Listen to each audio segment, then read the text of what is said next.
Every day in business starts with a number.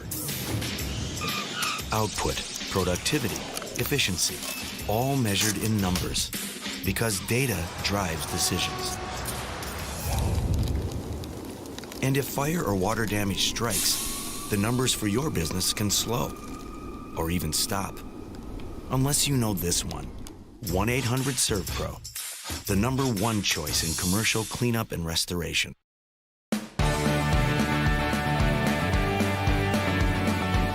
Welcome to Sliced Pizza Bar, where we're passionate about great pizza.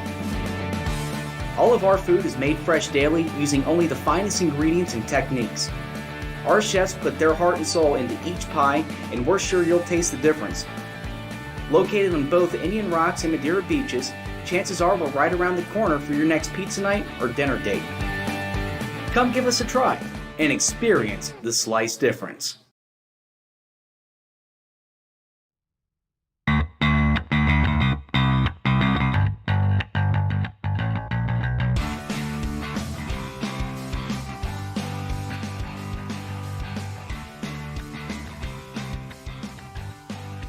Hello everyone, welcome live to 3Line TV, tonight's broadcast of the Boswell's Country Roads Harley Davidson Thursday Night Throwback Cup Series here in the American Sim Racing Series. I'm Peter George. Joining me in the booth here tonight is Greg Rentz and Nicholas Rees. And Greg, great to be back at the Tricky Triangle out in Pennsylvania. It is the Pocono Raceway for 125 miles around this racetrack here tonight in the 1987 NASCARs. We got the Thunderbirds and we got the Monte Carlos out there, and perhaps maybe we'll see a Ford Lumina of sorts, a Ford Thunderbird-bodied Chevrolet Lumina. And Greg, we saw a great race a couple of weeks back at Daytona, but I'm really excited to be at this 2.5-mile racetrack. Tell us about Pocono. 50 laps the distance for this race, Peter. So we are going to see quite the show here on this 2.5-mile Tricky Triangle, which no turn is alike. Here at this 2.5-mile racetrack, Peter. 3 entirely separate turns, modeled after 3 entirely separate racetracks, and these drivers are in for a tough one here as they wrestle these 87 Thunderbirds and Monte Carlos around the track. They're in for a wrestling match tonight, no doubt, and we'll see who's able to hold on for 50 laps. And based off what we saw in practice, it's going to be a wild one. Oh yeah, absolutely. I'm very much looking forward to this racetrack because it is such a unique track. Turn number 1 is modeled after Trenton Speedway at 14 degrees of banking. Turn number 2, known as the Tunnel Turn, is modeled after the Indianapolis Motor Speedway. And turn number 3 is, of course, modeled after the Milwaukee Mile, the famed mile out in Milwaukee. Unfortunately, not really running much in real life anymore, but the Pocono Raceway is, and we're expecting to see a great show here tonight. Let's see if we can bring up the current practice times because it has been a fantastic job by Tyler Seville in the number 11 machine here tonight. Got that Will Worcester Racing number 11 entry up top the board. He's currently coming into tonight's second place in points. And let's talk about points just a little bit. Let's see if we can bring up the point standings. But it is Stephen Hollingsworth. And Greg, I've been really impressed with the number 202 machine of Hollingsworth, who's leading the points right now up at the top of the charts and has a little bit of a gap over Tyler Seville, but Hollingsworth's shown that in these 1987 cars, he's got a lot of talent. And notice one thing, Peter, the only driver in the top 10 with a win in this series is Steve Hollingsworth in the number 1. Race 1 winner, Alan, I had a brain fart there, but Alan Young in the 24. I don't know why his last name went out my head quicker than a tire at Rockingham, but he won the first race at North Wilkesboro. We haven't seen him since. Brian Yazik picked up the win in the last time out at Daytona in his only race win. So in the top 10 in points, the only driver with a win in this series is your points leader, Steve Hollingsworth. So definitely an interesting note there, but we know how much speed both Tyler Seville, Will Worcester, Jason Stewart's had a lot of speed in these cars. How about Sam Maxwell in the 8th position, number 98? He's been strong in these cars. So we have a lot of very fast guys in the field here tonight who are trying to make some headway here in the top 10 points, Peter. Absolutely. And Sam Maxwell hasn't had all the finishes to show for his pace in the first few races. We'll see whether or not that machine can get pointed in the right direction for the remainder of the season, but we have moved over into the qualifying session. Let's recap a little bit about what happened back at Daytona. It was a fantastic race. 21 cars entered at Daytona, and a couple of scuffles right there at the end. It was Brian Yazik taking home his first career Boswell's Country Roads Harley Davidson Thursday Night Throwback Cup Series win. He also won the American Sim Racing Series Hacksaw PC's Premier Cup Series that week, and he was on a roll, got that win at Daytona over Tyler Seville. Stephen Hollingsworth coming in third, your points leader. Chris Keenan and Larry Orn rounded out your top 5 back at the 2.5-mile racetrack, but we have cars out here on the racetrack right now. That's the number 18 of Doug Mullins going into the tunnel turn, and Nicholas will bring you into the booth now, and really, that number 18 machine right there in your screen, good looking paint scheme, as well as his teammate there, Tyler Seville in the 11. What are your thoughts about the look of some of these retro paint schemes? Actually really liking these retro paint schemes, and I do really like the number 18 of Doug Mullins paint scheme. The nice retro paint scheme, and it just looks great on his car, and like you said, Peter, along with the number 11. Basically, almost the same thing, same decals, but with green on it, which is really nice for Tyler Seville and Doug Mullins, and a lot of these other guys running these retro paint schemes. And I think it's going to be an interesting race here at Pocono. 50 laps here at the old Pocono on iRacing. So it's going to be an interesting one, and the old cars at the old track. Absolutely. This is what we call Legacy Pocono. This racetrack has been fairly recently repaved, but this version of Pocono coming from about 10 years ago, from when iRacing scanned it. So it's very unique to see this old version of Pocono. You don't see it used all too much nowadays in the iRacing service, but you have a lot more grass in this version than what you have nowadays. I know a couple of cars on the backstretch in 1987 ended up into some dirt mounds that used to be back there. We do have a 10-minute qualifying session, and it does look like we have had the first car to take time, and it is Alex Pelican in the number 25 machine who's taken his car top of the charts. Fantastic lap time there, Greg. A 58.486. That would put him second on the board in the practice time.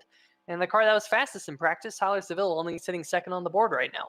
So they swapping positions right now, Seville and Pelican. It has been fun watching these guys throughout the course of practice. Here you see on your screen points leader, the 202 of Stephen Hollingsworth, winner at Charlotte in this series earlier this year, coming down to take the white flag. Actually, no, he just started his first time lap. Looked down and saw lap number 1, but it is going to be interesting to see if he can hold on to the points lead, Peter. We don't see him in the Hacksaw PC's Premier Series that runs on Tuesday nights here, so he's done a good job, but another driver coming on track right now. This is Chris Keenan in the 157, kind of some Bill Elliott Melling Motorsports vibes here with this one, Peter. Yeah, absolutely. I mean, we've seen that car a couple times this season, and it's a very good looking paint scheme. I like what he has done with that car. Of course, very similar to what Bill Elliott used to run, but just kind of a black look to it rather than the red that Bill Elliott used to run. And here is the Skalicki's Auto Repair 01 machine of Brad Lee working his way now into turn number 3. Of course, this racetrack kind of famous for the fact that it is a triangle, and its motto really has become to be what? Turn 4. There's only 3 turns around this racetrack, unlike a lot of the other NASCAR tracks out there that have 4 corners. And Brad Lee here blasting down the front stretch. And Greg, we talked about this a couple weeks back at Pocono when we were here in the Hacksaw PC's Premier Cup Series. Really, you want to get the launch out of the corners because these straightaways are pretty long.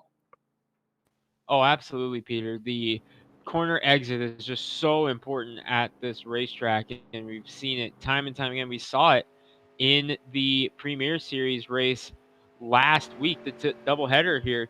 Corner exit was the big factor, and I'm expecting more of the same tonight. You've got to get a good corner exit. Wow, Brad Lee getting very, very loose there in the tunnel turn number 2, the Indianapolis model turn, as Brad Lee shoots down the backstretch in the number 01 into turn 3. What turn 4? And you see just how loose these cars are, Peter, as they come through turn 3 here. He is all over the place. Taking a look now at the gyro cam at what Bradley's having to do with this 01 car. Yeah, absolutely. I mean, that race car, it looks like he's going to back out of the throttle here. It looks like his qualifying time has done, but did get a little bit of right side damage on that race car. So I'm sure Brad Lee would have been hoping for a little bit better qualifying time. He's about 2 seconds off the pace from Stephen Hollingsworth, who has put the 202 currently on the provisional pole. But here comes one of the best looking race cars in the field, in my opinion. That's Clarence Bonner with the Sunset Sarsaparilla number 99 machine. And it looks like he's going to back it down after his second qualifying lap. But what we've been seeing here with these 1987 cars is there's a pretty wide variety in the field. I mean, right now we have 4 seconds splitting the field between Stephen Hollingsworth and Derek Cook out of the 15 cars who have taken time. Tim Adams, Tim Knott, and Richard Fletcher are the 3 cars still sitting on pit road. But I wouldn't be at all surprised to see where you start, where you qualify is going to be important with these cars. I mean, they don't drive just on a rail like the current modern day Cup cars. So there's a lot of jostling that the cars do. They're not always settled. And so sometimes being up near the front of the pack can get you out of trouble early. Nicholas, have you been able to drive these 1987 cars? Because I'll tell you what, they look like they're a lot of fun to drive. I have, and I said this earlier before we went live, Peter. I I took these cars to Pocono actually earlier. The new Daytona, Talladega. Holy cow, these are fun to drive, and they can be a bit tricky to drive. And I would imagine they're tricky at the tricky triangle as well, Peter. And it's definitely something that requires a little bit of skill, but it's very fun. A lot of difference from the modern day Cup cars that NASCAR has now. Absolutely. I mean, we have seen over the last few weeks here in the Boswell's Country Roads Harley Davidson Thursday Night Throwback Cup Series that Stephen Hollingsworth in that 202 machine, he seems to be a master of these 1987 cars. Of course, coming in tonight, leading the points, he got the win back at Charlotte in the Charlotte 125-mile race that we had back there. We have another 125-mile race for you in store here tonight. There he is in that Folgers scheme, much akin to Tim Richmond's old paint scheme. And Greg, I'm not all surprised that these 1987 cars require a little bit of unique talent, a unique feel, and a unique touch. Yeah, definitely, Peter. These cars, you have to wrestle them. You have to drive them with a lot of finesse, no matter the track, whether you're at Bristol, Martinsville, Dover, or even a big track here such as Pocono and onto the plate tracks, Daytona and Talladega. You have got to be able to wheel this thing from start to finish because once these things get going, they are a handful. And that's what makes these Thursday night races so much fun with this series, to watch these guys who we're so used to seeing in the Cup Series, and not just them, some different names in here, including, the likes of Hollingsworth. You have Larry Orn, the Ford Lumina that we discussed earlier, and a couple other drivers who we don't see on Tuesdays, getting to come out and wheel with these guys that run on Tuesdays, and all putting on a great show, really showing just how much fun these cars are. Absolutely. Let's go head over to the chat and see who we got hanging out with us here tonight. If you're enjoying this stream, make sure to like and subscribe to the channel. But we do have Aunt Kathy saying hello, everyone. Seth Olson saying hello as well, rooting on the number 44 machine of Michael Whiting and his orange sherbet paint scheme. That's definitely a good looking paint scheme. We'll have to keep our eye on the 44 here tonight. Nikki Warser as well, rooting on the Will Warser Racing machines of Doug Tyler and Will. Will Warser currently sitting in the 4th position in the number 29 machine here in qualifying. But, Greg, over the past few weeks in the Cup Series side of things, the Hacksaw PC's Premier Cup Series, that is, we have seen the Will Warser Racing machines be on point. But here today, back in 3rd, 4th, and 5th, being outqualified by Hollingsworth and Pelican. Yeah, the Will Worsler Racing cars have been strong in the last month or so, Peter. They have been starting near the front for quite some time, but Here in the 87th, a little bit of a different task with Hollingsworth and Pelican to worry about up there. They're showing that they have a lot of speed as well. The Will Worcester racing car is still strong, starting off, of course, all three in the top 5. And Richard Fletcher, who runs with the team in the Hacksaw PC's Premier Series, is in the session but did not take a lap. We'll see if he makes it out. So there could be a potential 4th Will Worcester car in the field if Richard Fletcher makes it to the grid, which he has. So a 4th Will Worcester car in the field as well did not qualify. But Peter, 15 cars did qualify, 18 cars in the session. Let's take them through how they line up.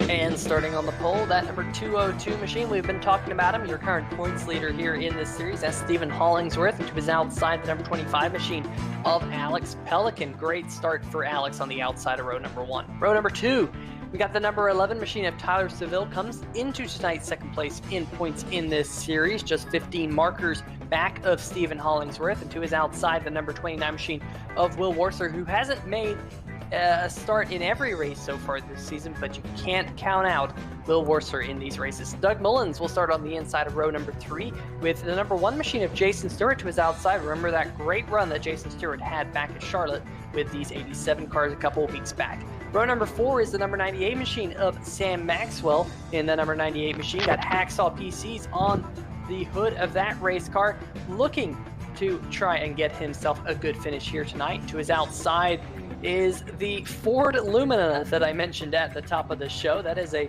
Chevy Lumina driven by Larry Orn, the 231 machine, but it's actually on a Ford Thunderbird body. That's one of the great things you can do with iRacing. You can make your paint schemes look like however you want to, and he has elected to make it look like a Chevy Lumina. I absolutely love that out of that 231. Row number 5 on the inside, we got the number 44 machine of Michael Whiting, sporting that orange sherbet paint scheme that Seth Olson said in the chat. I know Seth rooting on that number 44 from the 9th position here tonight. And Clarence Bonner rounds out your top 10 there, Greg. Making up row 6 will be Richard Stallings in the number 17. He played the strategy card pretty good in Iowa on Tuesday night to find himself up near the front at the end. He will roll alongside Lee Staples in the number 26. Chris Keenan, we saw him qualifying in the 157, rolls off in lucky 13. To his outside will be Bradley in the 01. Derek Cook in the number 221 on the tower, but believe he's number 30. On your screen, he will roll off 15th. Drivers that did not take a qualifying time, but all 3 made it in on provisionals. Tim Knott in the 41, Tim Adams the 183, and Richard Fletcher in the number 43. The Perrier car, that kind of looking like Jean Girard's car from Talladega Nights there, bringing it up the tail end of the field, Peter. Yeah, absolutely. Great to see that. I think it is a nod to Talladega Nights on Richard Fletcher's number 43 machine, but we also got the 183 machine back there, Tim Adams, throwing together an old Kyle Petty paint scheme with peak antifreeze and coolant on the hood. So already seeing a couple of throwback schemes on these throwback cars. But I'll tell you what, make sure you tune in Tuesday night here on 3Y TV for the American Sim Racing Series Hacksaw PC's Premier Cup Series. We're going to North Wilkesboro for the 1500th ever Premier Series race in the series. And it's also a throwback night, so we're going to see a lot of throwback paint schemes. But the pace truck here going to dive down onto pit road, put the race in the hands of the number 202 machine, and there's the green flag. Now all these drivers going to have to go up through the gears, use their clutch. It's not like the modern day cup cars where you got the little bit of a dog box and you can kind of just blip it to get up the throttle, or up the gears, I should say. You have to shift these things with a clutch, and Stephen Hollingsworth is already showing that he's able to do that. And then off into turn number 1. Look at the 202 gets completely sideways. We've got a couple of cars in the outside retaining wall in the back, but we stay green flag, Greg. Couple cars catching the wall in the back, but up front it is all about that number 25 of Alex Pelican getting the lead here early, trying to not look back. In that number 25, Will Worcester already getting up to second in the number 29. They fan out 3 wide behind them. All kinds of different jockeying going on here. But up front, Alex Pelican trying to pull away. Pelican has a pretty good jump here up at the front, currently leading by a couple hundredths of a second. It's going to be a couple of tenths of a second. A couple of hundredths wouldn't be very much. And Pelican just sliding it coming out of turn number 3 down the front stretch. But he definitely got a good jump. But one thing about these 1987 cars is the tire wear is pretty atrocious. And I know, Nicholas, if you've run any number of laps on these cars, that fall off is pretty significant. Yeah, for sure. I mean, I was driving these cars at the old Phoenix earlier to try getting my I rating or safety rating out, and the caution is actually out now. But like I was saying, the tire fall off is crazy.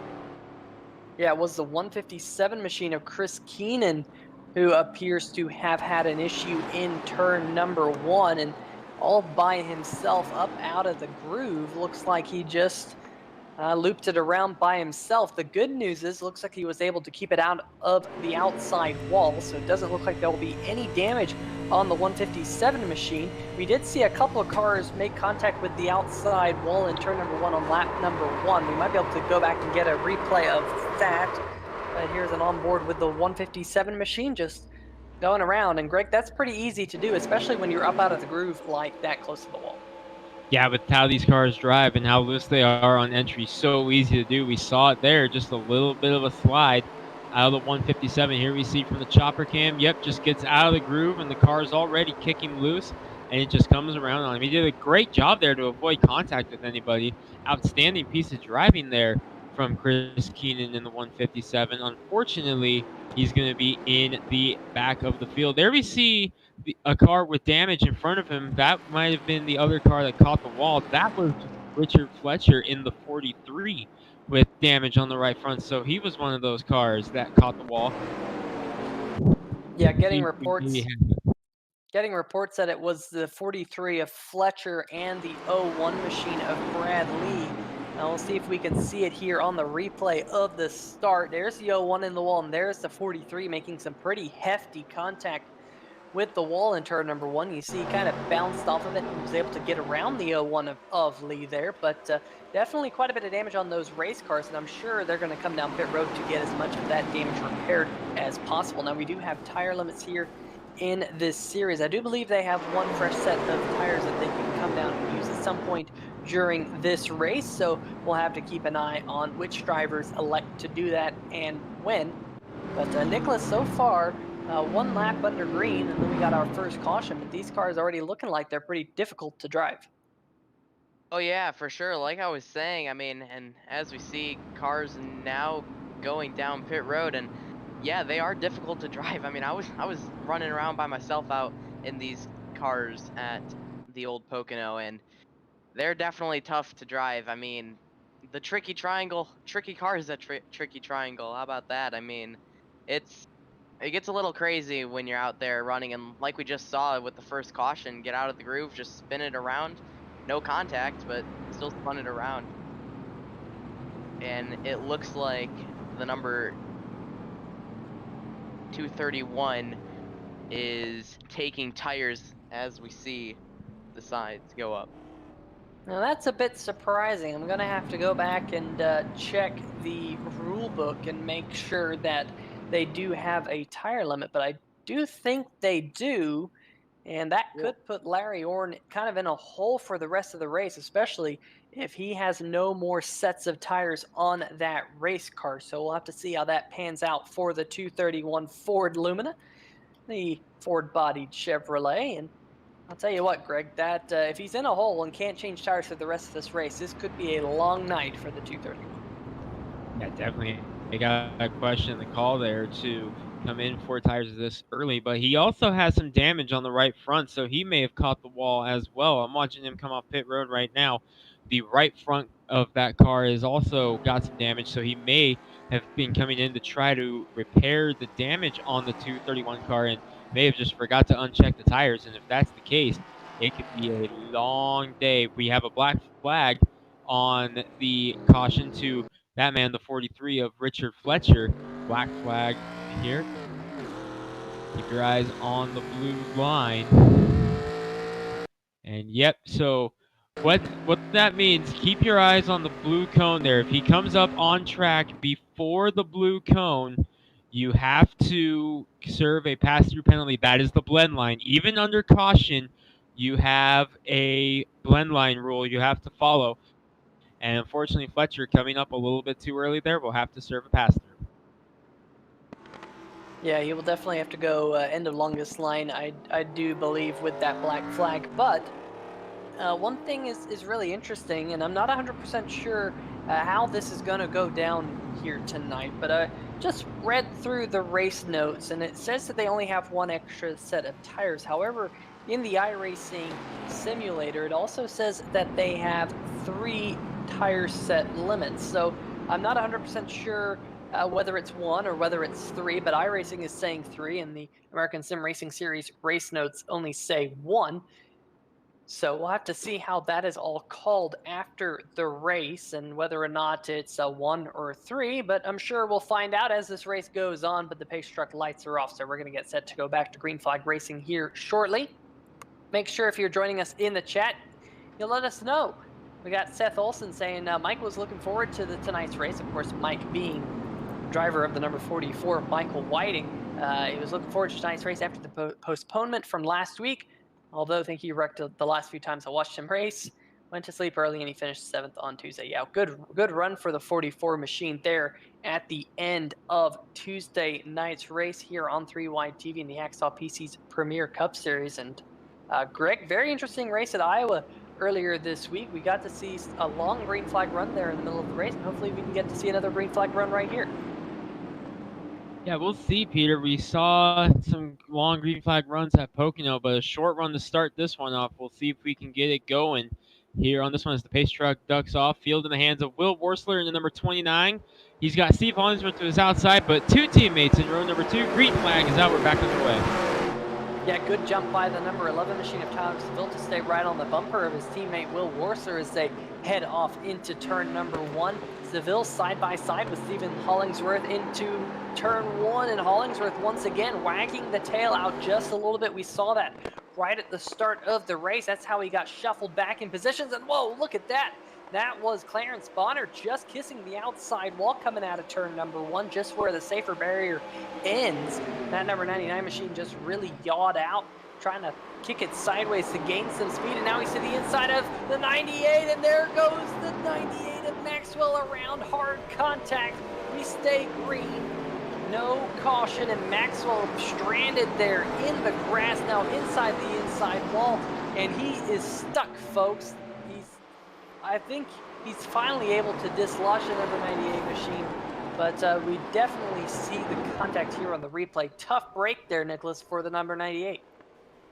Yeah, that was very tough there for him, and I was watching that all as it happened. I was taking a look at the number 99 of Clarence Bonner, and he got into him as he was on his inside, and it was just kind of a racing deal there. They got into each other, and the number 99 turned the 98, and then it got worse when Bonner just slammed right into the side of the number 98 of Sam Maxwell. So, but no caution. We're staying green. Really interesting how someone can spin around and the caution comes out, but with that hard contact, we stay green.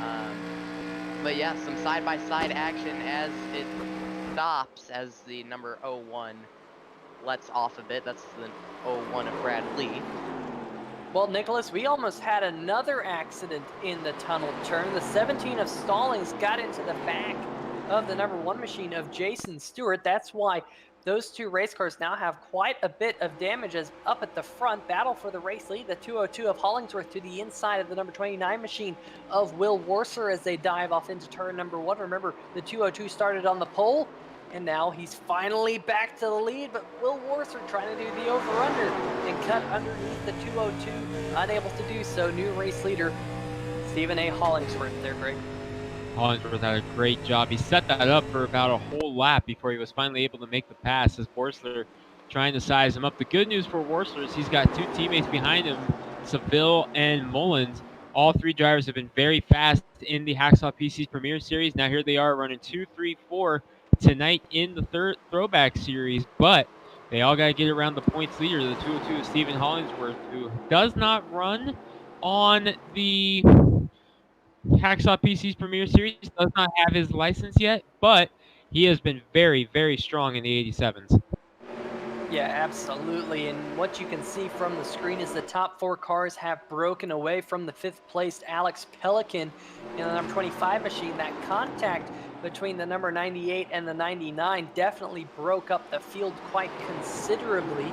There was also the contact there between Jason Stewart and Richard Stallings, which also kind of held up that second group of cars. So there's a significant gap right now between the front 4 and 5th place. In fact, it is on the order of 5 seconds between the 18 and the number 25. So that's good news for Doug Mullins because he's got no pressure out back. He can kind of save his tires as he sees fit.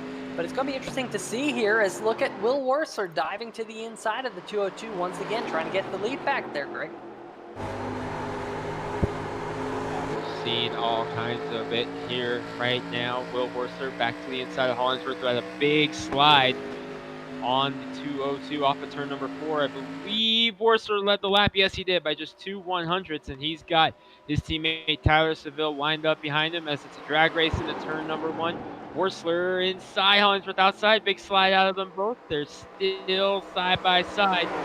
Little bit of contact between Hollingsworth and Wursler, but as they settle things down, drag race again down the short chute. You see Hollingsworth with the lead in front of the 202. Wursler trying to fight back. And they're going to come down now into the tunnel turn and give it to... Ooh, big slide out of Wursler, but he makes it work. Wursler to the lead. Here comes Tyler Seville. We were on board with him. He's going to get to the inside of the 202. Yeah, I was going to say the number 29 machine opened up the door for the number 11 machine, and Tyler Seville says, thank you very much. I'll take the second position from you, Mr. Hollingsworth. And now the number 11 machine is up to second, and look who's sitting there in fourth. Doug Mullins just biding his time in the number 18 machine. I wouldn't be at all surprised if Doug Mullins is just sitting there saving his tires because, Nicholas, you mentioned it earlier, how much these tires fall off. I think tire saving is a pretty good strategy, don't you, Nicholas? Yes, definitely, and I mean, like, especially that they only have an additional 1 set of tires, according to the rule book, and it's, especially with that, you're going to want to save your tires, and then especially when you go and pit for tires, you're going to want to save even after that.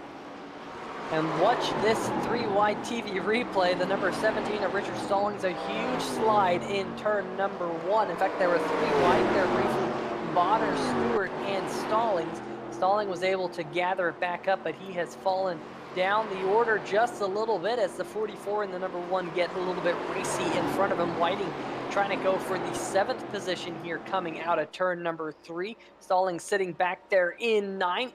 Stewart now in 8th. They all shuffled positions because last time by, all 4 of these cars that you see kind of leading this group, they were all in different positions.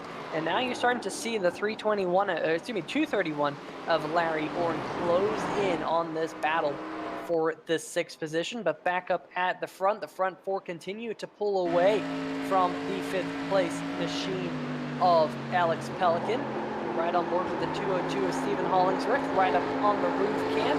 Great looking camera this one, and whoa, look at the 11 of Seville there, just getting a little bit sideways coming out of turn number 2. And Greg, we're seeing the fact that this racetrack has 3 very distinct corners, and these drivers are driving all 3 corners very differently out there, and we're seeing each one kind of has its own havoc to play.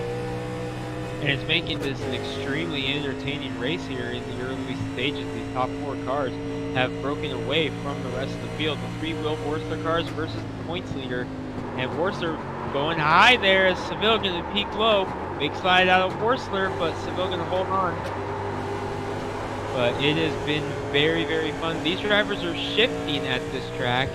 Something you don't see very often in these Cup cars. One of the few tracks that it does that. Here comes Hollingsworth to the inside now of Seville. This is for second. Yeah, the 202 on the inside, not able to do it just yet through the tunnel turn. The 11 just drifts up the racetrack a little bit.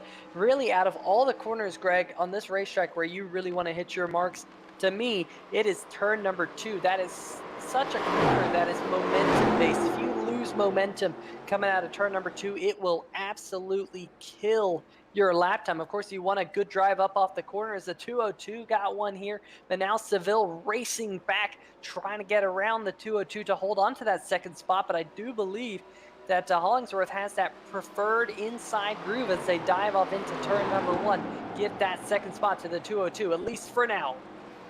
Hollingsworth to the inside, gets the spot from Seville. Mullins lurking right there. What this battle is doing is allowing Will Wursler to pull away in the 29, open up a little bit more of a gap. So he is trying to pull away from it right now, Peter, trying to open the gap up, and he loves the side-by-side battle that's going on for third and fourth. Worsler has opened up a second, and it's 5 seconds back to the next driver in line, Alex Pelican, in the number 25. So these three drivers, plenty of space to give, but now Hollingsworth is able to pull back away a little bit from the World Worsler Racing teammates as we got another battle going on back here. Whiting and Stewart, Stallington coming in. Yeah, this is a great gaggle of cars. I've been watching them. Look at Whiting around the outside in the Brookside Equipment Sales number 44 machine. Just got a little bit of a slide coming out of turn number 3. He's going to lose that spot, at least for now, to the number 1 machine of Stewart. Stewart up to 7th. Bonner still sitting in 6th. He's recovered after that contact with the number 98 machine. In fact, unfortunately, Sam Maxwell, he has only gotten himself back up into the 17th position, so a long way back, hoping to see another yellow flag, and it might come out of this gaggle of cars with the way they're racing. Stallings and Larry Orn doing battle now for the 9th position. Orn down there in the 231 machine, sitting in 10th, and the 99 of Bonner had a huge slide in turn number 2, lost a ton of momentum, and that opened the door for the number 1 machine of Jason Stewart, and here comes Michael Whiting to try and take that 7th position. This is a huge battle between all these cars, and Nikki Worsler in the chat saying these cars look like they're slipping and sliding, and these drivers right here are showing that fact there, Nicholas. A couple cars coming to pit road now, Peter. Clarence Bonner in the number 99, leading them down. Another car coming as well. It is Lee Staples in the number 26. So 2 cars on pit road here on lap number 16. 2 additional sets of tires. Got that confirmed from race director Jim Foose. So plenty of chances to pit here, and we see Bonner and Staples coming down pit road to set it up, Peter.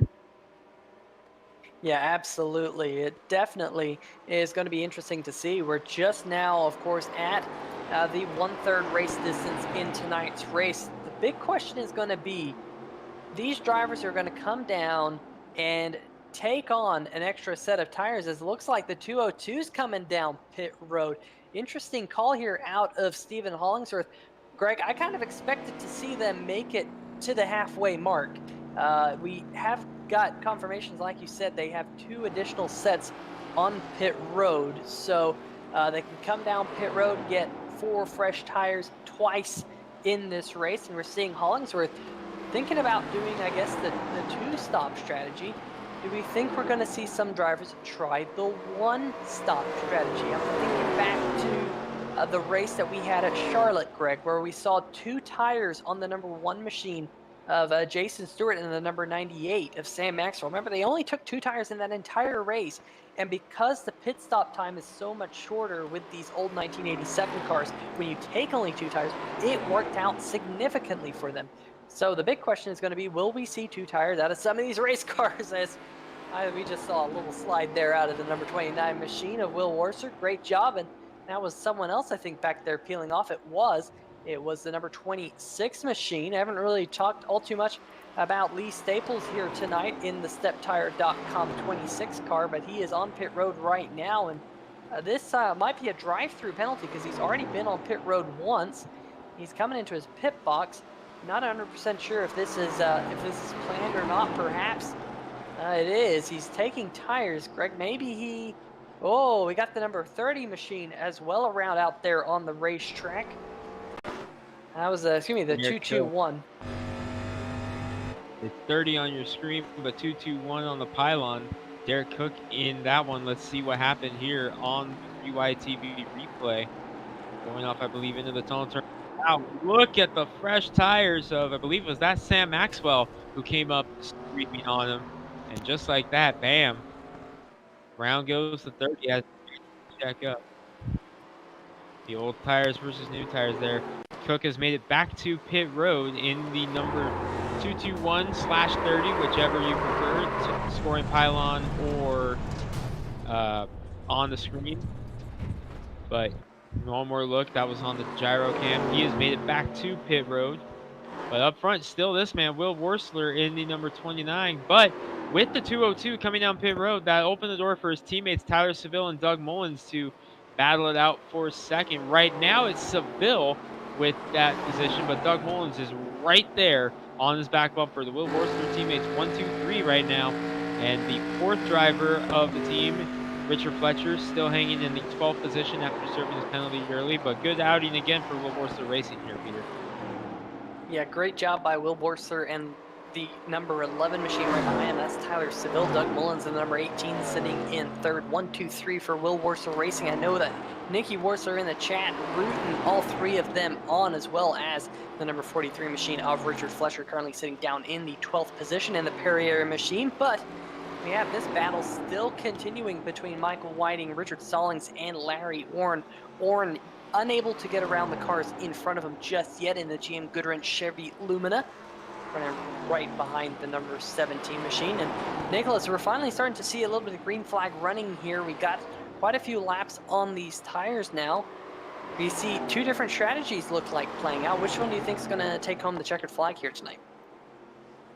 Well, I mean, honestly, speaking of strategies, oh, and by the way, we have a side-by-side battle here between the number 18 and the number 11 as the number 18 clears the number 11 of Tyler Seville. Maybe not for long here, as it is a pretty close battle. But no, strategies, I would have, if I were one of these guys, I would have gone with the one-stop strategy probably, going halfway through and then pitting for tires like we would see if there was one additional set of tires, but these guys have two. So I don't know. I'd go with one set, and I think that would be the way to go, but you never know, Peter. Yeah, we'll definitely have to see how this all plays out. But Greg, we saw two tires work so well at the Charlotte Motor Speedway for the number 1 of Jason Stewart and the number 98 of Sam Maxwell. Do you think we're going to see a two-tire stop here tonight? It might, Peter. I think it depends on if we catch another caution here sometime in the next few laps. We're about 4 laps from halfway in this race, and the strategy for Jason Stewart, that was not the first time he pulled a strategy like that at Charlotte, so maybe it was just the track that he played along with here. We may see it here coming up, and see what happens here as the side-by-side battle breaks out again between Mullins and Seville. This time it's Mullins who's been able to get around Seville. Keep your eyes on that car in front of him, the lap down car. I believe that's the 183 of Tim Adams out there coming up on the Kyle Petty throwback like you mentioned. And he's coming up into the windshield of the two Will Worcester cars, and he's going to very wisely just move down out of the way and let the two faster cars go here, as he's got a little bit of damage on the right front as well. Seville with a big shot down the short chute, able to get second spot back. Yeah, that number 11 machine wanted that position back. Will Worcester up at the front, just stretching his legs just a little bit. Now has a little bit of breathing room over the number 11 machine of Tyler Seville. The race lead now up to 2.7 seconds as we ride on board with the 18 of Mullins, just about 3 seconds off the race lead. But one thing I'm really interested in, Greg, is I'm looking at lap times right now throughout the field. Will Worcester is running 59.775 lap times. Compare that to Stephen Hollingsworth, who's on fresh tires.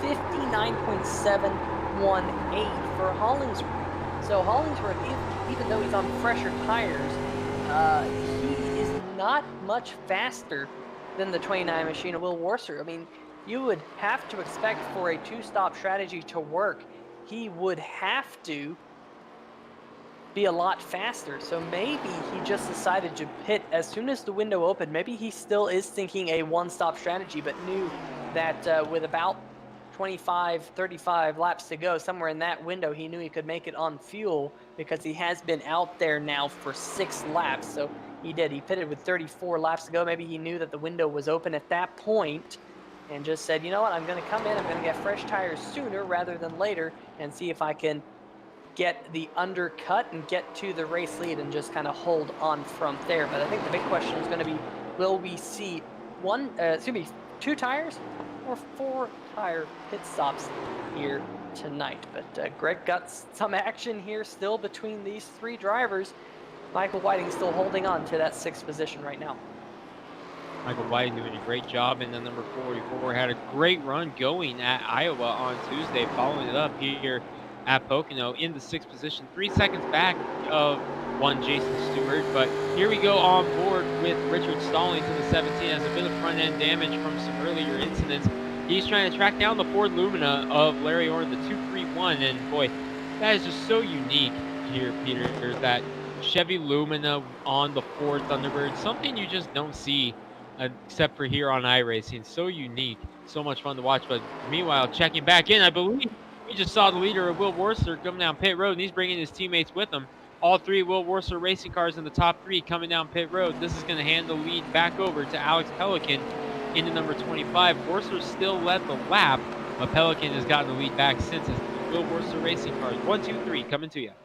Yeah, Pelican shoots down the front stretch off into turn number 1. Now it is so important to get into your pit box, not slide through the box.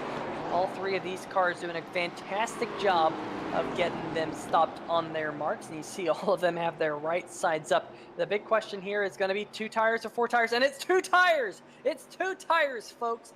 Will Worcester, Tyler Seville, and Doug Mullins all electing to take just 2 right side tires. They're down and away. And this is a little bit different from Stephen Hollingsworth. Hollingsworth elected to take 4 tires on the 202 machine. Hollingsworth's pit time was 23.3 seconds in his pit box. Compare that with Tyler Seville, Doug Mullins, Will Worcester. They were all in the 12.5 second bracket. So Hollingsworth decided to take 4 tires, but had an 8-second slower pit stop. And the fact that he had those fresher tires earlier wasn't able to make up for that difference. And now you see the Will Worcester racing machines have a huge jump over the 202. Now will other cars follow suit with the Will Worcester racing team? I think that is going to be interesting to see here as the rest of the field heads down pit road here in the next couple laps, Greg.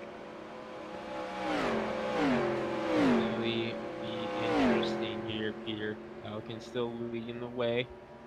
You see the gap right there. There is Stephen Hollingsworth in the 202. That is the gap back to the next car. So it will be definitely something to keep an eye on in the next few laps if anyone follows the lead of the Worcester racing cars, as another car on pit road.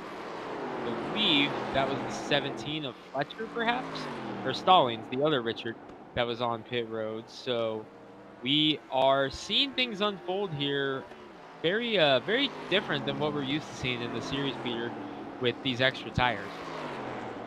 Yeah, we typically see 4 tire pit stops pretty much every single time in the Hacksaw PC's Premier Cup Series here on Tuesday nights on 3Wine TV. But here in the 87s, we saw 2 tires work back at Charlotte Motor Speedway, and that is what the Will Worcester racing machines have elected to do as we now enter into the last half of the race. Just 24 laps to go. Your race leader, Alex Pelican, yet to come down pit road.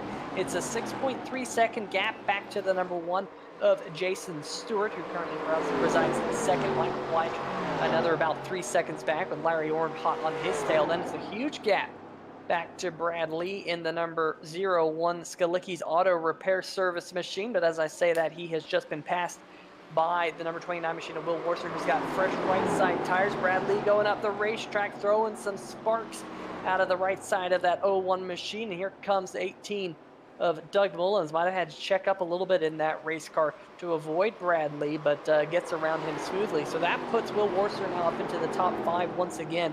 First car who has pitted in this race. Actually, I take that back. Alex Pelican, Greg, he pitted under that first caution flag. Remember that around lap number 2, he came down pit road. Now, I don't think he'll be able to make it on fuel in that number 25 machine, but that would be a bit of a surprise. Maybe, just maybe, he could get 48 laps of fuel, but that would be an awfully long run. I don't expect to see Pelican make it on fuel, but you never know here with these 87 cars. They have a much different fuel tank than the modern day Cup cars, and of course their fuel usage will be different as well. It will be an interesting story if Alex Pelican can make it last 48 laps, but I surely don't think so. But we do have 23 laps to go, and so far been a pretty good race here, Nicholas, but the field's starting to spread out just a little bit in this long green flag run.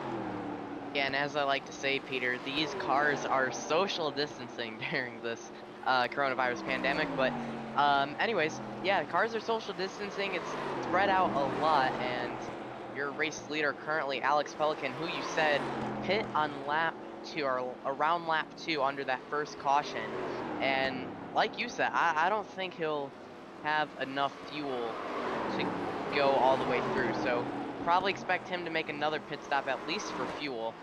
We're going to see what he does here soon. But yeah, spread out field, and of course, currently your top 3, Alex Pelican, Jason Stewart, and Michael Whiting. And all those guys are also spread out, so... Yeah, absolutely. Doug Mullins actually just a couple laps ago went on a big slide, probably aggravated those tires. And Greg, sometimes when you take 2 tires like what we saw these Will Worcester Racing teammates do, sometimes it completely changes the handling of these race cars. In fact, I just saw a little bit of smoke out there on the racetrack, turn number 1. I think it was Richard Stallings again who went for a huge slide at the number 17. As we see Tim Adams on pit road. Maybe we'll see if we can dial up a 3-wide TV replay on that number 17 machine here real fast in turn number 1. There you see it. A little bit of drifting again, and that's not the first time we've seen that here tonight out of that number 17 machine, having a similar slide earlier. And Greg, I'm wondering if we've seen a couple of these cars shifting here tonight. I'm wondering if maybe Stallings just shifting down a little bit too much and that car lights up the rear end. Could be just a little bit, Peter, as we're taking a look on board with him. There's Stallings in the 17. Oh, he just went around. Stallings, he came back. He had spun out on the pit road there, so we have a caution. And remember what we said about perhaps Alex Pelican being able to make it? Throw that out the window. Well, either way, he will be able to come down pit road with the freshest tires. There's Stallings, who just got loose coming out of turn number 3, probably overheated those rear tires after that long slide in turn number 1. And when you overheat your tires, it usually leads to a very loose race car. And here we go on board. You see him do everything he can to save it. Got it kicked back, going the other way, which was good news because he was able to pretty much keep it off the inside wall. Just a little bit of a lick there with the left rear corner of the race car, but he drove down pit road and he's going to come back out there on the racetrack. He is being scored in the 14th position, 1 lap down. But Greg, the second caution flag of the night. Yeah, and it shows you just how quick these 87 cars can come around on you, just barely clipping the wall in that number 17 car. And that's just the product of just how hard you got to drive these things on the ragged edge. And sometimes, Peter, they just get away from you.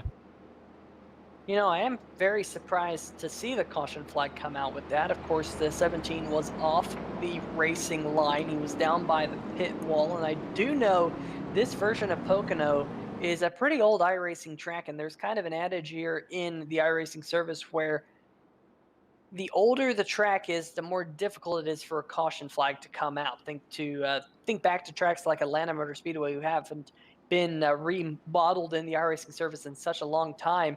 Those racetracks, they're near on impossible to have a caution flag come out if you're off the racing service. But here, iRacing electing to throw the caution flag, and we got a bunch of cars on pit road. It's basically all the cars, Greg, who had not made a pit stop under the green flag condition, and possibly we might see these cars now kind of in the catbird seat to be fast because they'll be on the fresher tires. It'll be interesting for sure, Peter. All cars on pit road getting those 4 tires on their cars, and we'll see now. Ooh, Hollingsworth in the 202 taking a gamble. He made it out first.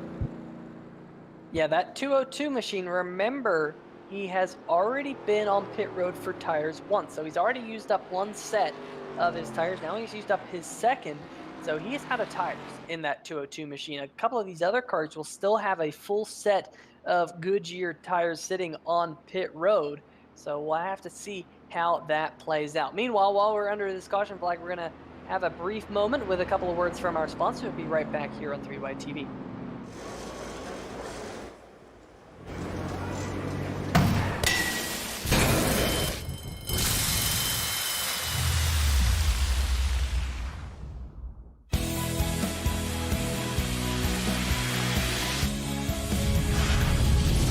Life happens everywhere. Like it never even happened, only happens here. The cleanup and restoration specialists at 1-800-SERVPRO and servpro.com.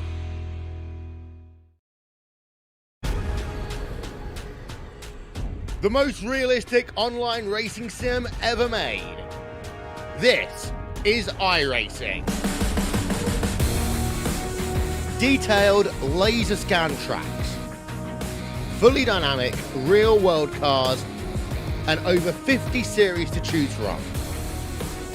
6 online world championships offering over $100,000 in annual prizes. This is the original esport racing game. This is iRacing.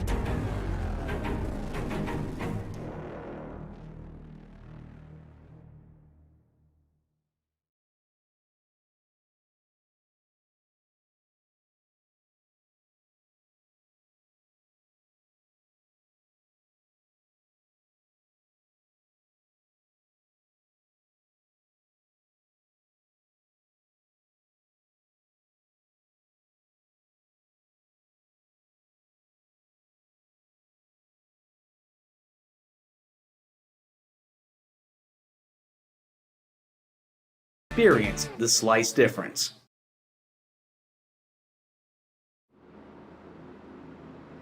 All right, folks, welcome back to the Pocono Raceway. The pace truck lights have turned off, so we're going to get set to go back to green flag racing with 17 laps to go in tonight's running of the Boswell's Country Roads Harley Davidson Throwback Cup Series. And the number 66 machine out there, and let's see, is Ed Bray in the field here tonight? No, he isn't in the field here tonight. I was like, I don't know where he's been. I don't think we've talked about him here tonight. But Ed Bray usually sports Boswell's Country Roads Harley Davidson machine, but unfortunately unable to make it. He did come into tonight third place in points, so that will be a big hit for Ed Bray. Hopefully he can join us for the next one in a couple of weeks' time when we go to Darlington. That will be a lot of fun, but we got a lot of action here left at Pocono because the green flag is back in the air. Some cars staying out, some cars going to pit road. We'll see how it all pans out in these final 17 laps as Will Worcester in the 29 machine got a pretty decent restart. Remember, he inherited the lead when a couple of cars came down pit road, like Jason Stewart, Michael Whiting and company. But Worcester staying out. Remember, he only took 2 tires under his green flag pit stop, unlike a couple of the other cars behind him who took 4 fresh tires. Stephen Hollingsworth in the 202 machine, he took 2 fresh tires under this last pit stop as well in that Folgers Chevy Monte Carlo. He's now running in the 4th position, right behind the other Monte Carlos in front of him. And this is going to be a good battle here to the end. Doug Mullins having a little bit of a slide there through the tunnel turn. Opens up the door for Hollingsworth just a little bit. There might have been contact there down the short chute off into turn number 3. Mullins runs wide, though, once again, missing his apex completely. And again, opening the door for Hollingsworth, who's to the inside of the number 18 Chevy Monte Carlo. And look at Jason Stewart in the 5th position, kind of creeping into the picture. Checkered flag PCs on the hood of that Chevy Monte Carlo. And Tyler Seville throwing a block on Hollingsworth. Hollingsworth and Mullins getting really close here in turn number 1 and 2. Or at least turn number 1, not turn number 2. What track am I at? I'm at the wrong track, like Michael Waltrip.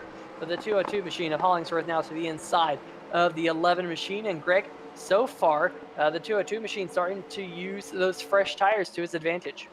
No surprise either, Peter, as he's really beginning to work his way up through the field. A little bit of a slide there in turn number 2. And we didn't see that many of a lap differential on the 202 of Hollingsworth versus the leaders, the Horsler racing cars, but it's showing just how much, even though it's not very much, you're seeing just how strong these new, fresher tires are as he gets around Mullins.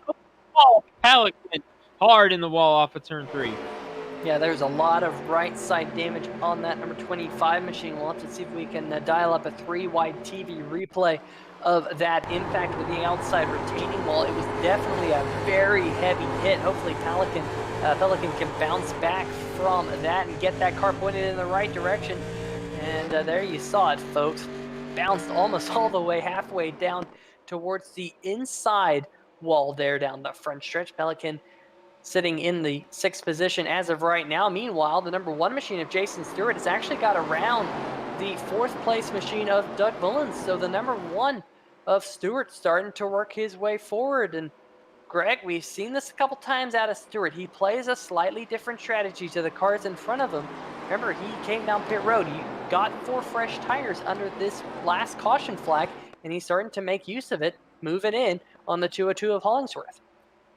We've seen it out of him before, like you mentioned, Peter. Saw it at Charlotte, worked out with a podium finish. Saw it at Charlotte in the Cup Series in the 300 miler, worked out for a top 5. Jason Stewart loves to throw monkey wrenches into the way the race goes and see if he can make something happen. And here it is again, late in the going here at Pocono. And look at the 1 car up in 4th position on a different strategy, trying to get up there and make some noise. I think the key thing here over the next 5 to 10 laps is going to be watching the average lap times, because you got the cars on the fresh tires, the cars on the older tires. It's all going to come down to hitting your marks lap after lap and backing up your corners with these cars. That's one thing in the experience that I have with them. Backing up your corners so important, because if you don't back up your corner, you can do exactly what the number 231 machine did and shoot way up the racetrack and open up the door for the car below. And the number 98 machine right there of Sam Maxwell, Nicholas, remember, he was involved in that early accident with Hacksaw PCs on the hood. Great recovery for him now, up into, I believe, the 7th position. Yep, in 7th right now is the number 98 of Sam Maxwell after that accident with the number 99 of Clarence Bonner, who has taken it to the garage.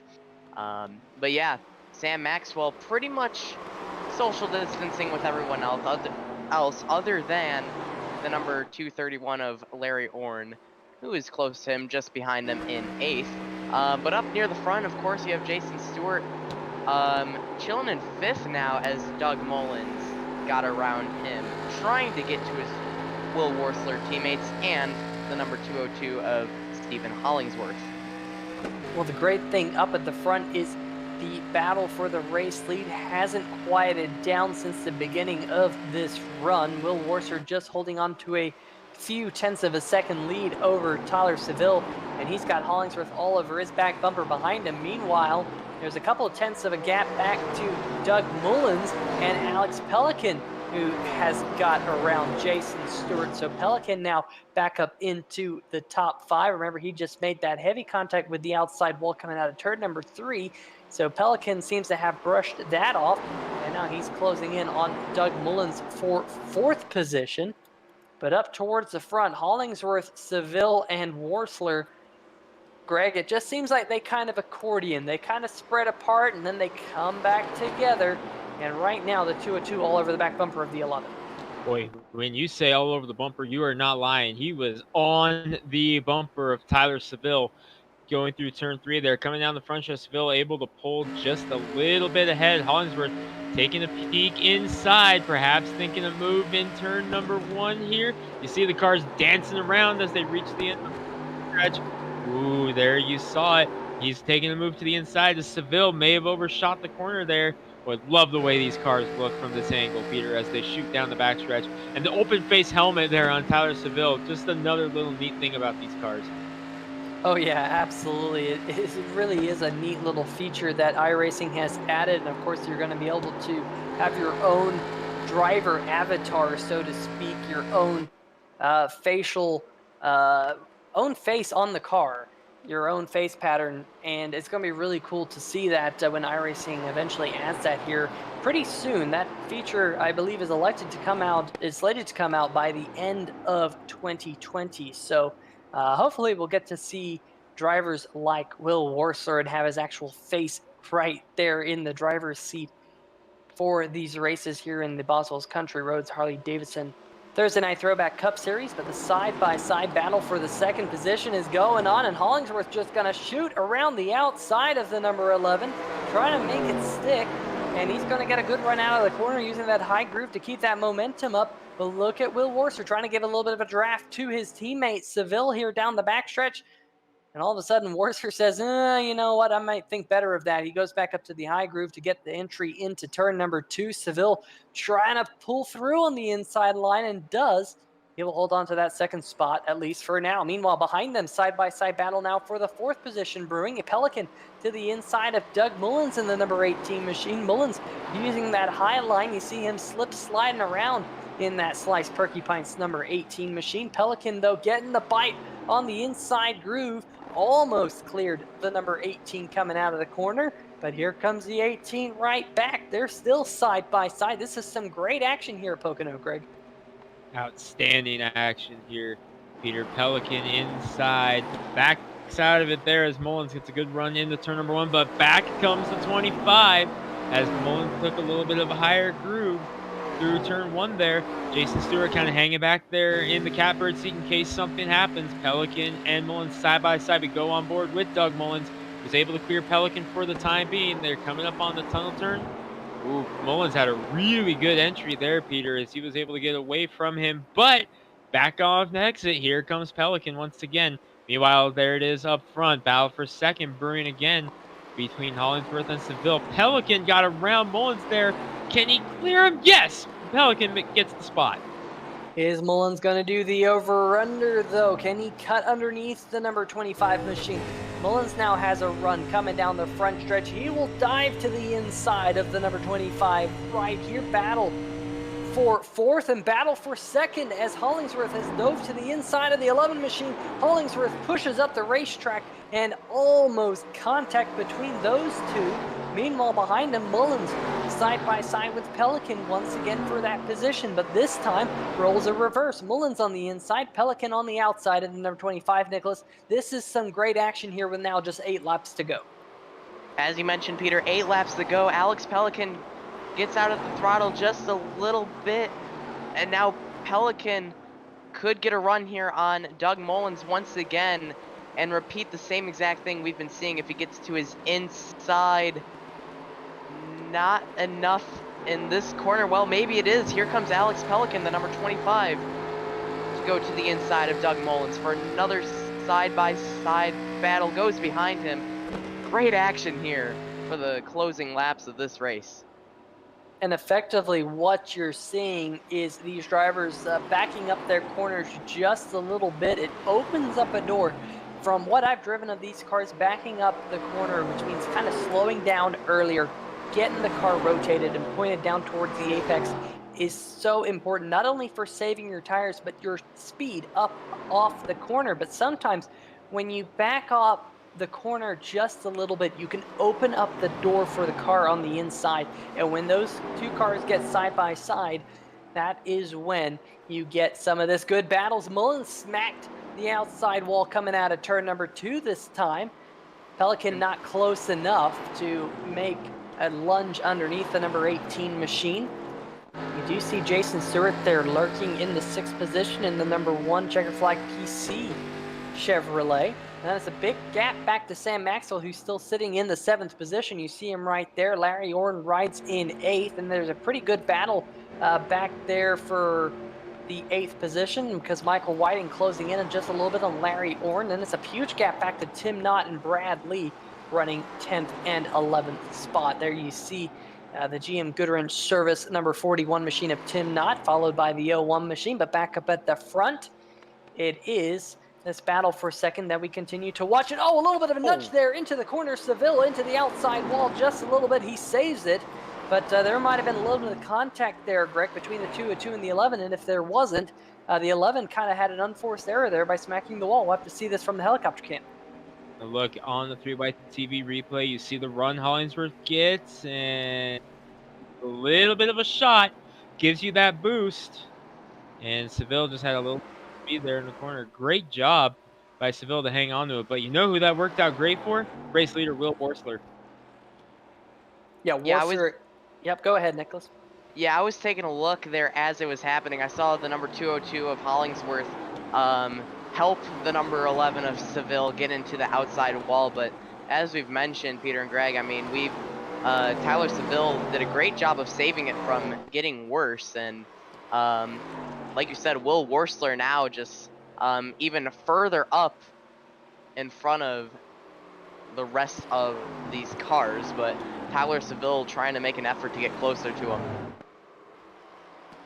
Meanwhile, we have a good battle for the 5th position also. Pelican still holding on to that spot over Jason Stewart. Pelican had a little bit of slide there through turn number 2 this time, and that allowed Stewart to close in just a little bit more. Looks like Mullins has been able to scoot away from the number 25 machine here, as this time by just 4 more laps around the tricky triangle. It is 10 more miles in this race, this 2.5-mile racetrack up in the Pocono Mountains. Turn number 1, modeled after Trenton Speedway right here, 14 degrees of banking, very unique, long, sweeping corner. You got to get on the loud pedal as soon as you can for this run down the back stretch and then off into turn number 2. You can see turn number 2 right down there at the end of the straightaways. We got a quick peek of that battle for the 8th position brewing between Larry Orn and Michael Whiting. Whiting now closing right up to the back bumper of the number 231 machine.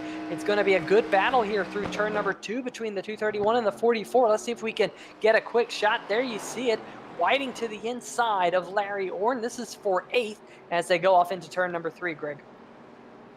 Battle going here for, like you mentioned, 8th position. Orn in the 231 on the outside, Whiting on the inside. The Sherbert Orange, number 44, going head-to-head with the Ford Lumina. Richard Stallings behind them. Actually, no, that is...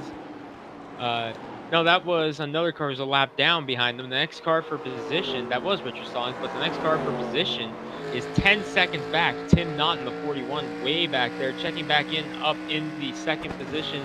Still Tyler Seville, you're on board with the driver in 3rd. Stephen Hollingsworth, the points leader. Another great points day for Hollingsworth, but he's trying to get around Tyler Seville, who came in 2nd in points. Right now, if it ends, Tyler Seville would gain a little bit on Hollingsworth, so we'll see if Seville can hold him off.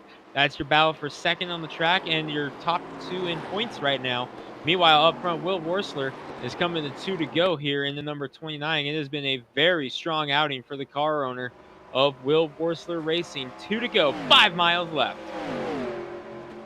And Will Worsler just trying to hold on that number 29 machine. Big lead over Tyler Seville. It's up to 1.3 seconds between them. Hollingsworth now 1.5 seconds back behind Will Worsler in that number 29 machine.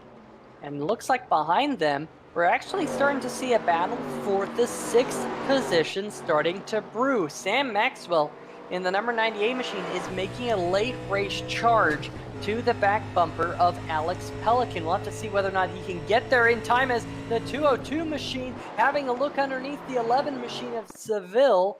Seville gonna hold him off though here through the tunnel turn, and we're hearing that, Doug Mullins. Doug And Mullins goes around and hits the fence, and now the caution comes out for our first of 3 attempts at a green-white checkered here at Pocono, as Will Worsler didn't get to the white flag in time before Doug Mullins goes around, has some pretty heavy contact for the caution to come out for our first of 3 attempts at a green-white checker.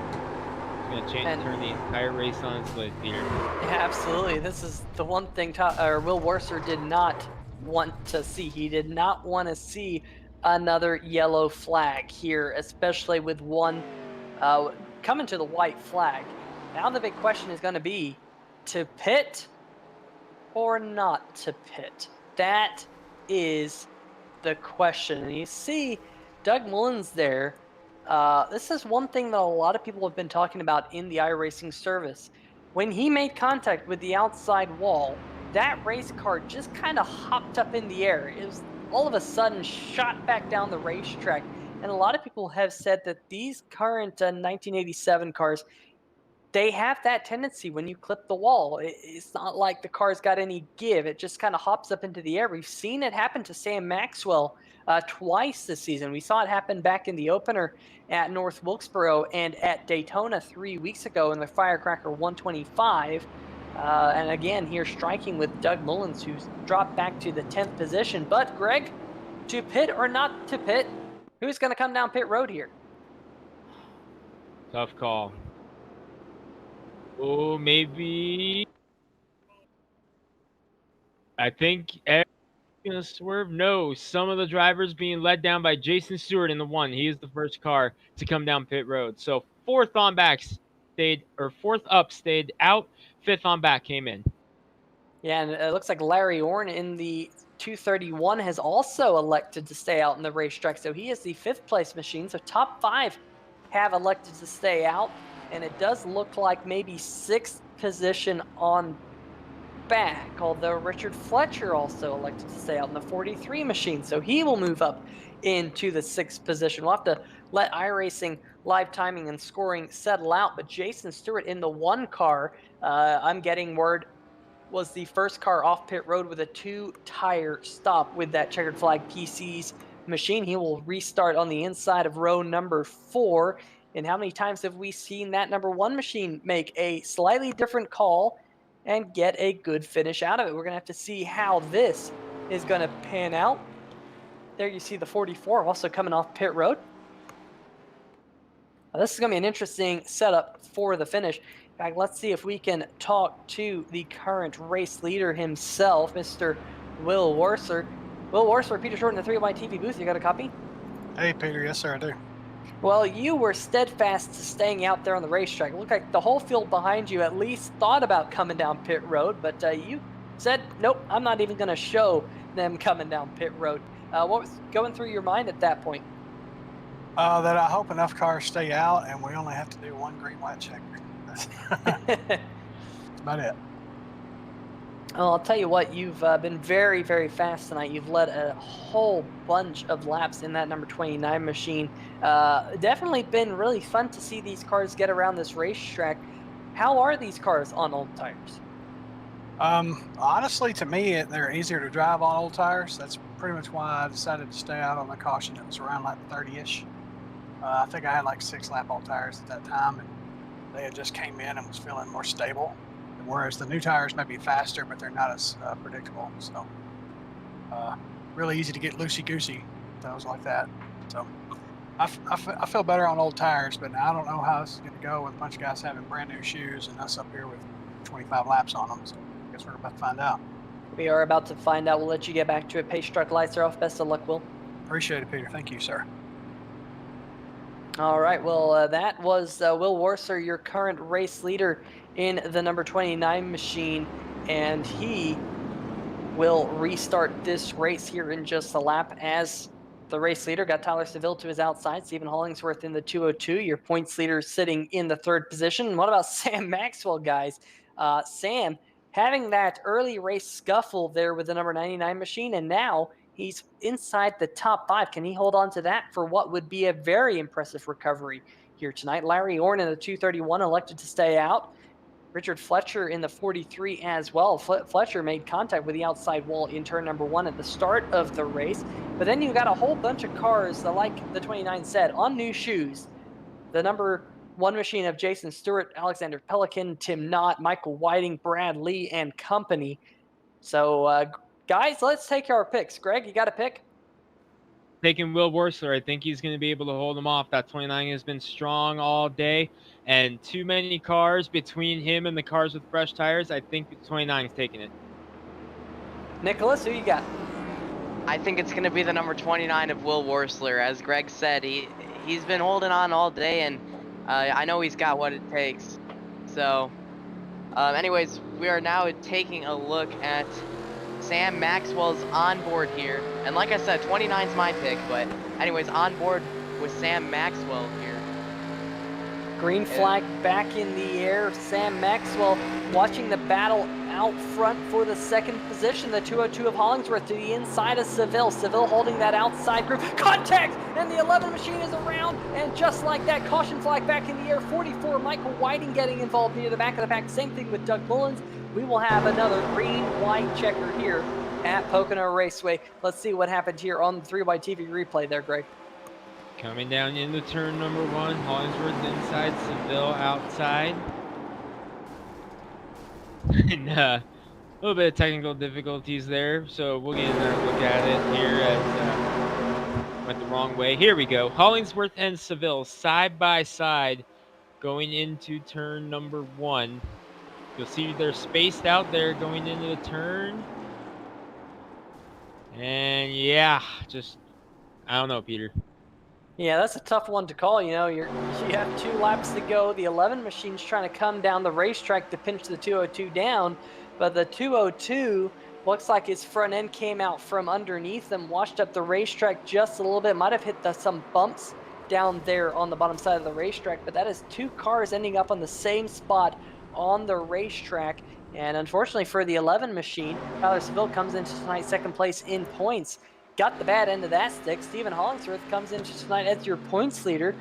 Could possibly end up at the back of the pack here for an end of longest line penalty as we ride on board with the 202. And look at the carnage back behind him. Michael Whiting in the 44. Let's see if we can get an onboard with him, because Whiting, unfortunately, nowhere to go. Here we go, on board with the 11 machine for another look at this one. And Nicholas, you can see him kind of coming down the racetrack to try and pinch the 202 machine, but definitely got that contact and heavy into the outside wall. Yeah, definitely did come down a little bit and just got in contact with the 202, I believe, of Hollingsworth. And very, very quick, Peter, I want to know, you asked Greg and I for our picks, but what's your pick? Oh, I don't know. I think this is going to throw another wrench in this race. I don't know. I think we're going to have to look at how this field's going to line up after this green-white checker, and I think I'm going to have them take my pick then to see how this all lines up. But definitely a tough break there for Michael Whiting getting into that mess that we just rode on board with there. But we're going to step away for just a brief moment. Quick word from our sponsors. We'll be right back on 3 White TV.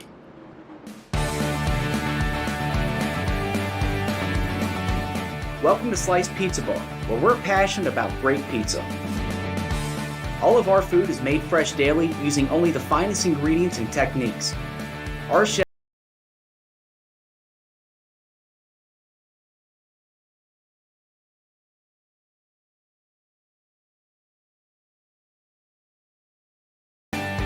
come give us a try and experience the slice difference.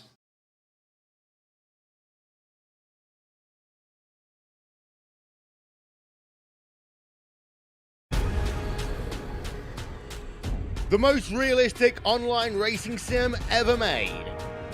This is iRacing. Detailed laser scan tracks, fully dynamic real world cars, and over 50 series to choose from. 6 online world championships offering over $100,000 in annual prizes. This is the original esport racing game. This is iRacing.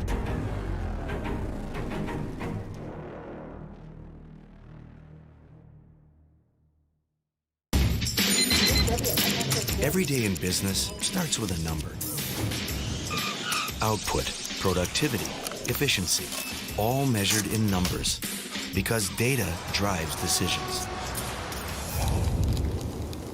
And if fire or water damage strikes, the numbers for your business can slow or even stop.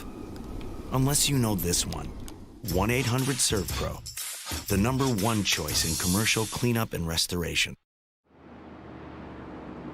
All right, folks, welcome back to the Pocono Raceway, where pace truck lights have just turned off, and we're going to get set to go back to green flag racing, the second attempt at a green-white checker here in the Pocono Mountains and the Pocono Raceway 125 here. And Greg, looks like the 202 of Hollingsworth is going to stay up there in the second position, so he's going to do battle with Will Worsler, the number 29 machine, for the win here, along with Sam Maxwell. We keep highlighting Sam Maxwell's rise through the field after that early race collision. He's going to restart third. And what about Richard Fletcher there in the Perrier machine? He's going to restart on the outside of row number 2. Then you have Alex Pelican. And remember, Alex Pelican was one of those drivers who elected to come down just a couple laps ago, get fresh tires on that race car. We did see the number 1 machine come down pit road again. That's Jason Stewart. Not 100% sure why he elected to come down pit road once again. But Greg, you know, I got asked by Nicholas who my pick was. I'm going to go ahead and go out on a limb here. Number 98 machine, Sam Maxwell, he's been pretty darn fast in these cars, and he needs a good finish. Sounds like our producer agrees with you. Wonder if the dog in the background had anything to say there as well. Heard that one going. It's Bring Your Pet to the Tower Day here at 3 Wide TV as the green flag is out for the second restart attempt. Noticing some damage on the 202 of Hollingsworth. It doesn't affect these cars as much as it would the current Cup cars, but it is seeming to have its effect on Steve Hollingsworth as Maxwell is able to get to the inside and get a nose in front. Big slide out of both Hollingsworth and Pelican. Car in trouble on the backstretch. Stay green for the time being. That is the 01, or that's the 157 of Keenan. Up front, still Will Worsler leading the way, Peter. Sam Maxwell in the third position, trying to close in on the 202 in front of him. A good restart by that number 29 machine. Hollingsworth not able to do anything here through the tunnel turn. We're getting ever closer to that white flag. That's what Will Worsler wants to see. So there will be no more attempts at a green-white checker. Meanwhile, back in the pack, the 18 machine of Mullins is starting to charge his way through the field. Got to keep an eye on Pelican. He's on those fresh tires. He's now up to the fourth position, but the white flag is in the air for Will Worsler. Just one more lap here, Nicholas, for this number 29 machine, and he has been the class of the field all day. Yes, indeed. Will Worsler now has been up in front, and just behind him is the number 202 of Stephen A. Hollingsworth. And, I mean, there's your pick in third, Peter, Sam Maxwell. But, yeah, now at the long backstretch, if you would, as... Oh, and there is a wreck in the back as we're getting word. See the number 17 of Richard Stallings. He was going off track. We're going to take a look at that after the race, but still up front here. Will Worsler still up front, looking for the checkered flag here in just a little bit. And behind him, the number 202 of Hollingsworth, but it's going to be Will Worsler, it's looking like. Will Worsler, the number 29 machine, going to come across the start-finish line and take the checkered flag here in the Tricky Triangle. 125 dominated the race. Stephen Hollingsworth going to come home in second in the 202 machine. Great run for these two.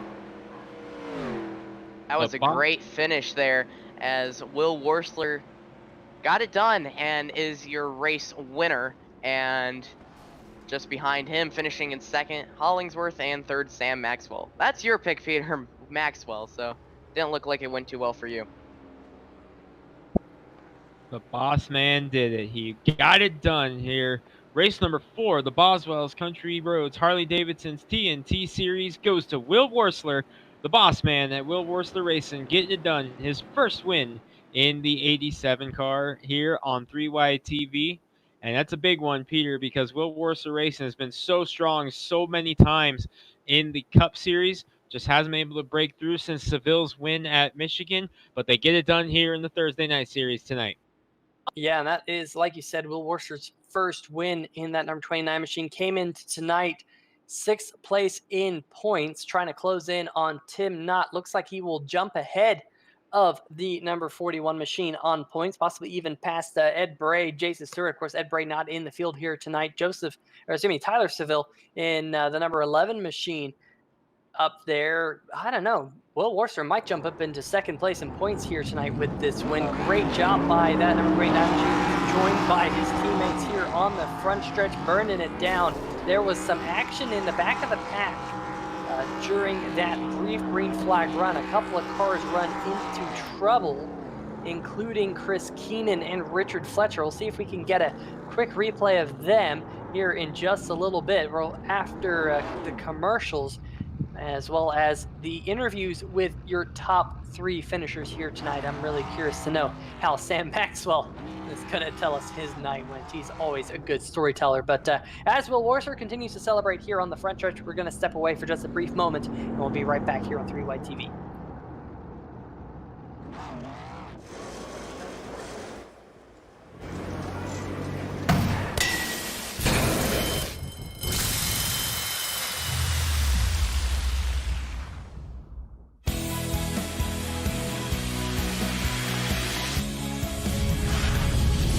Life happens everywhere.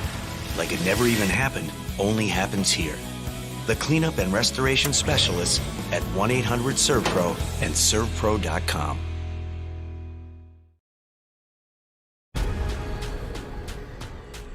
The most realistic online racing sim ever made. This is iRacing. Detailed laser scan tracks, fully dynamic real world cars, and over 50 series to choose from. 6 online world championships offering over $100,000 in annual prizes. This is the original esport racing game. This is iRacing.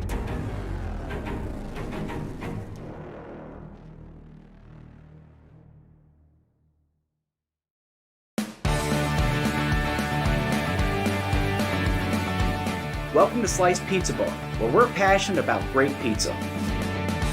All of our food is made fresh daily using only the finest ingredients and techniques.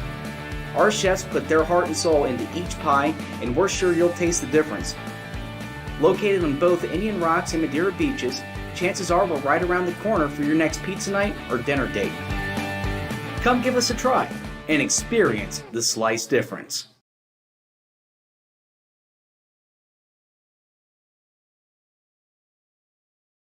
All right, folks, welcome back to the Pocono Raceway. In fact, I have found what happened here with the last lap, and we'll see what we can see from the air here, Greg. And you see Tim not there in the 41 machine and the 43 there, Fletcher having to come together coming out of turn number 1, and unfortunately the 43 machine getting turned around. He did a great job of getting it pointed back in the right direction, but that is not what Richard Fletcher wanted to have happen there.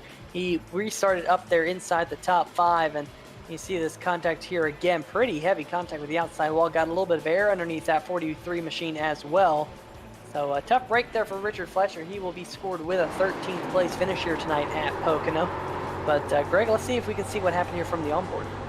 Coming on board here.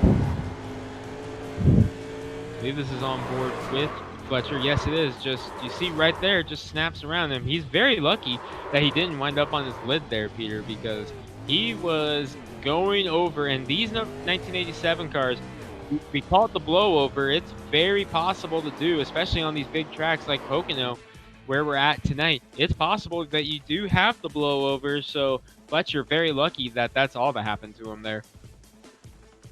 Absolutely. Well, unfortunately, we are unable to catch up with your 2nd and 3rd place finishers just yet, but don't fret.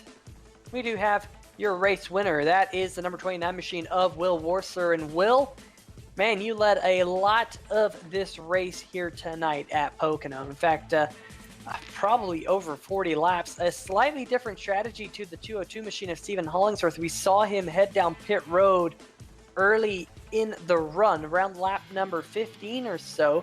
What were you thinking at that point? Because I know what you were thinking when you came down pit road with that 2-tire call. What was the strategy tonight? We wanted to have tires late if we needed them. So it was kind of, the whole plan was to pit somewhere around halfway, something like that. The cautions that came out early, I didn't really want any part of them, so just decided to stay out. We definitely did have a couple of cautions there late in the race. 2 green-white checkers that you had to hold on to that lead. Were you concerned at all about the cars behind you with fresh tires? I know you kind of said that you wanted to have sub-cars behind you. You kind of hoped to have a couple of cars behind you, but it looked like you had enough cars between you and Alexander Pelican, who was on fresher tires. Well, I mean, I was curious as to how it was going to play out, and I was definitely concerned that somebody with brand new tires was going to just come up there and drive past everybody. But at the same time, these cars, you can turn fast laps for 5 or 6 laps, or maybe even less than that, 3 or 4, and then they kind of plane off. The tires stabilize, and the times don't really fall off a whole lot, or it didn't seem to. If I was consistent enough, it's very hard to be consistent and race hard with brand new tires. So I was honestly expecting to use all three the green, white checkers there at the end, but I mean, fortunately everything worked out. Well, you were pretty darn close to getting 3 attempts at a green white checker because everything happened on the backstretch. But Greg, you got any questions for Will? Will, you led a race high 48 laps here tonight, 58 laps total tonight because of the 2 green white checkers going past the 50 lap schedule distance. But man, tell us about what that number 29 was like once it got out in front, because it seemed like once you got in front and started to pull away from the guys, no one else had anything for you. That thing just looked hooked up once you got out front. Well, what's funny is I just about exited out of the server and didn't do the race because I didn't get much practice and I was junk in practice. I didn't feel comfortable. Whenever I was pushing it, I was whenever I was trying to turn a good lap, I'd be pushing or I was afraid I was going to slide up into somebody, and I didn't want to get out here and try to win and cause a wreck and look stupid. So I was just about backed out, and Seville and Doug and Richard Fletcher talked me into staying in and just seeing what happened and taking it easy, and I followed their advice. And of course, my wife wasn't going to let me get out of it anyway. She wanted to see me race on TV, so here I am. But yeah, I got in the race, and for whatever reason, I think it was Pelican pitted, like after a lap 1 or lap 2 caution, and pretty soon I inherited the lead. The tire stabilized. I kind of found my groove. Everything just kind of clicked all at once, and what happened happened. Things had to go my way for me to win, and they did. Fortunately, that's how I see it. Well, I'll tell you what, Will, fantastic job here tonight picking up your first win of the season here in this series. I know you did miss at least one race, I do believe, but working your way up the point standings, looks like you will leave here inside the top 3 in points in that number 29 machine. Starting to think about possibly a championship run here in the Boswell's Country Roads Thursday Night Throwback Series. We'll see. I mean, I haven't even looked at the points, to be honest, because I knew I wasn't that good enough to be up there. But I mean, we'll see what I've got and see what opportunities present themselves. If tonight's any indicator, that I'm just going to keep my head down and keep digging and see what I can do. All right. Well, I know you do have some sponsors that you need to thank, so let us have them, Will. Yeah, I need to thank PC Guru. They're on board for the ASRS Premier Series next year. Got 2 cars going to be rocking PC Guru logos. And, I need to thank my teammates. All of them had a chance to get a top 3 or 4 tonight. And all of them had things happen that kept that from happening. They're great. They're great teammates to practice with. We all make each other better, and couldn't ask for a better team. Got to thank my wife for watching my races and giving me the support that she does. Got to thank Craig Stykes. He watches all my races that he's not in. He texts me as soon as it was over. So appreciate everybody's support in this. And, Jim and Sam for putting on the series and the league and everything. Boswell, Harley Davidson, Ed Bray, his connections and whatnot. And, you guys, 3Y. Absolutely. Well, Will, congratulations on taking home the win here at the Pocono Raceway, and hope to see you in a couple weeks' time where we go to Darlington with these 87 cars. A classic racetrack, a classic car. I'm very much looking forward to it. Are you? Oh, yeah. Yep. I think Darlington will be fun. All right, well, that is tonight's race winner. Driver of the number 29 machine getting his first win of the season here in the Boswell's Country Roads Harley Davidson Thursday Night Throwback Cup Series. But, Greg, I think we have to go through the final results here from tonight's race. So why don't you take it away, Greg? And with that win, Will Worcester becomes the 4th winner in 4 different races for this series. He picks it up here at Pocono tonight. Steve Hollingsworth, the points leader, comes home in 2nd, and he will be able to extend his lead over Tyler Seville with that one. Another 2nd place finish for him tonight. Sam Maxwell rounds out the podium in 3rd after a roller coaster day, with Alex Pelican and Larry Orn rounding out the top 5 in the Ford Lumina. Jason Stewart, the strategy doesn't quite go his way that he wanted, but he comes home 6th in the number 1, with Doug Mullins, the next Will Worcester Racing entry, in 7th. Bradley, Tyler Seville, and Richard Stallings rounding out the top 10, Peter.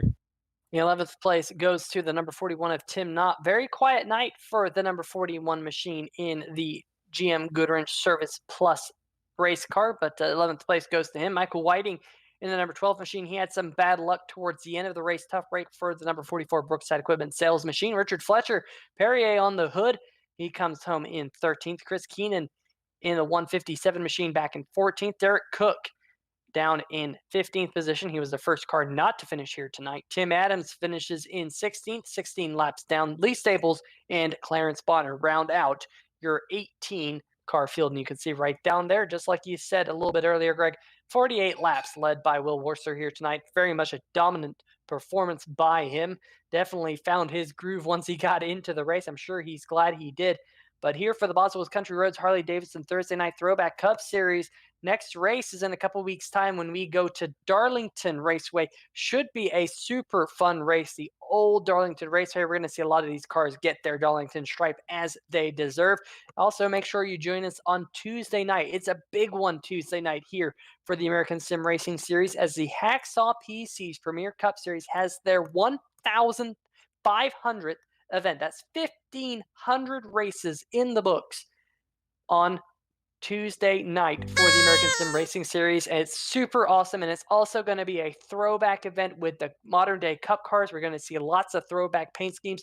We are looking forward to that one here on 3 Wide TV. Make sure you tune in same time here on Tuesday night for some action at North Wilkesboro. But for 3 Wide TV, want to give a huge shout out to our friends over at Sim TV for the camera angles. And of course, personally, want to thank Carlos Acosta for the camera angles, Greg Rentz alongside me, as well as Nicholas Rees. Glad to have Nicholas back in the booth here on 3 Wide TV here tonight. But for myself, Greg Rentz, Carlos Acosta, and Nicholas Rees, we want to give each and every one of you a good night. And we'll see you in a couple weeks' time here in the Boswell's Country Roads Harley Davidson Thursday Night Throwback Cup Series. And we will see ya!